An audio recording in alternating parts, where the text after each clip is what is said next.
How to change your Tumblr username.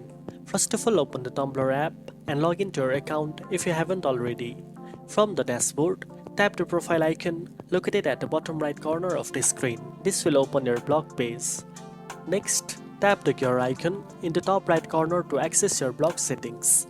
In the settings menu, you will see an option labeled Change Name. Tap on it. Now enter the new username you would like to use. Tumblr will automatically check to see if the username is available. If it's taken, you will need to try a different one. Once you find an available username, tap Save to apply the change. Your username will be updated instantly and all links to your blog will now use the new username. You can return to these settings anytime if you want to update your username again in the future. Now you know how to change your Tumblr username. If you found this video helpful, don't forget to like, share and subscribe for more tech tips. Thanks for watching and I'll see you in the next one.